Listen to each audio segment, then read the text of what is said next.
अस्सलाम वालेकुम नाजरीन, आज हम एक अहम मौजू पर बात करेंगे जो प्रॉपर्टी की खरीदारी और इससे जुड़े नए कवानीन के हवाले से है। ख़ास तौर पर 50 मिलियन 5 करोड़ तक की प्रॉपर्टी खरीदने के हवाले से जो हालिया तब्दीलियाँ मुतारफ़ करवाई गई हैं वो हमारे लिए क्या मानी रखती हैं और इसके पस मंज़र क्या है और इसके असरात क्या होंगे।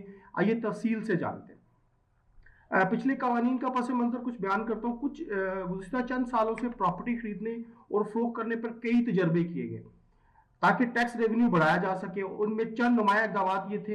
हम यहाँ देख रहे हैं कि जो फाइलर, नॉन फाइलर, ये कंसेप्ट का तजर्बा किया गया। फाइलर का कंसेप्ट था, फिर नॉन फाइलर तो पहले मौजूद था, और लेट फाइलर के हवाले से पहले सिर्फ फाइलर नॉन फाइलर का तस्वर था, लेकिन बाद में लेट फाइलर की एक और कैटेगरी मुतारफ कराई गई जिसमें नॉन फाइलर से कम लेकिन फाइलर से ज्यादा टैक्स लागू किया गया।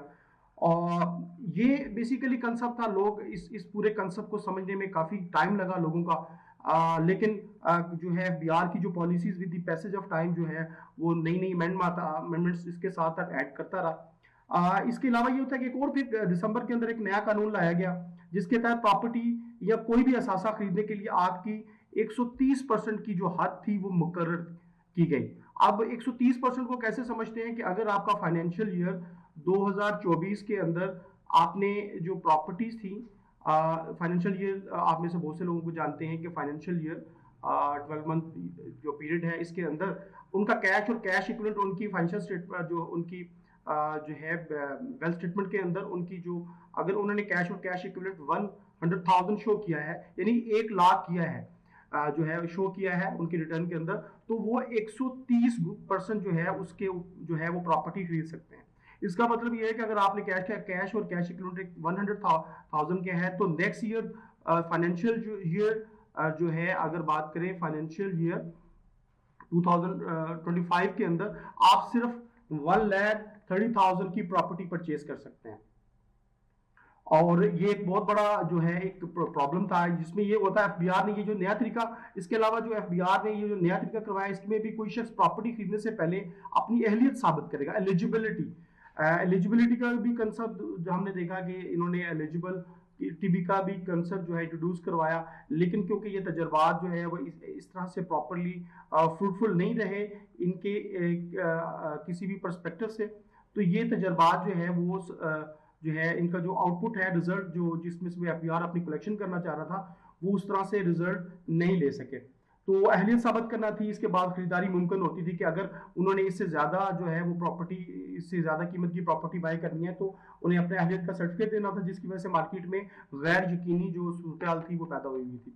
तो अब जो नई तब्दीलियां की जा रही हैं, जो नई जो बेसिकली प्रोसेस हुआ है उसको हम थोड़ा सा समझते हैं कि जो पहले जो नई तब्दीलियां आई हैं उसमें क्या चीजें हैं। हुकूमत एक जो नया फैसला किया है कि अब फाइलर जो है वो कितनी हद तक 50 मिलियन तक जो है वो प्रॉपर्टी बाय कर सकता है, और इसके लिए किसी अहलियत या सर्टिफिकेट या इजाफी तस्दीक की जरूरत भी नहीं है। यानी पहले जिस तरह प्रॉपर्टी खरीदी जा रही थी अभी भी इसी तरह से खरीदी जा सकती है।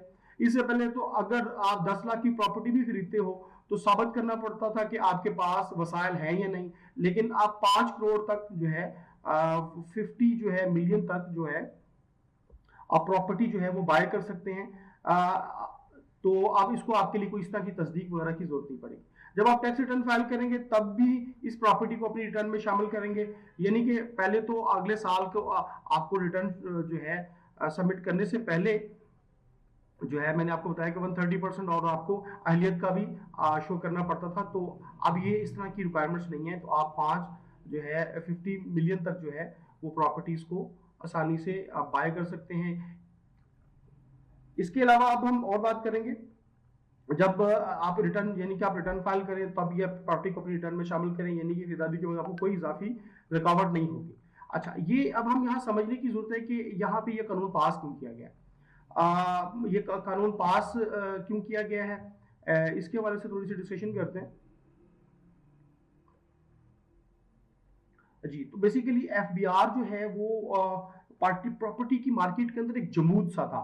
जो एफबीआर की सख्त पॉलिसी की वजह से जो प्रॉपर्टी खरीदारी थी इंतहाई कम हो चुकी थी, यानी कि जो प्रॉपर्टीज का जो सेक्टर है वो जो है बिल्कुल ही डिक्लाइन कर रहा था।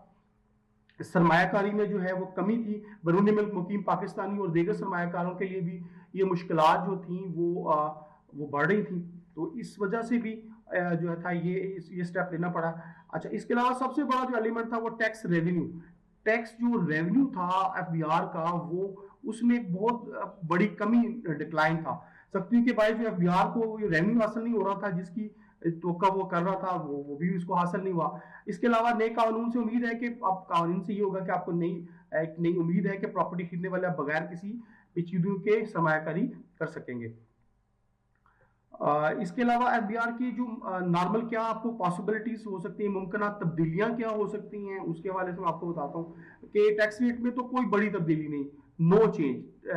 पॉसिबली टैक्स के जो रेट है इनमें तो कोई चेंजेस जो है पॉसिबिलिटीज नहीं है। लेकिन मुमकिन है कि ये जो 50 जो है मिलियन का जो स्लैब है, रेट है, ये शायद ये थोड़ा सा इसको इनहेंस कर दिया जाए। इसके अलावा फरवरी में एफबीआर जो है ना, मजीद जो है वो सर्कुलर भी इशू कर सकता है, सर्कुलर कर सकता है जिसमें इजाफी वजाहत दे सकता है। अभी भी बहुत सी चीज़ें ब्लर हैं, और ब्लर का मतलब ये है कि इसमें वजाहतें, बहुत सी चीज़ों की वजाहत अभी भी बाकी है।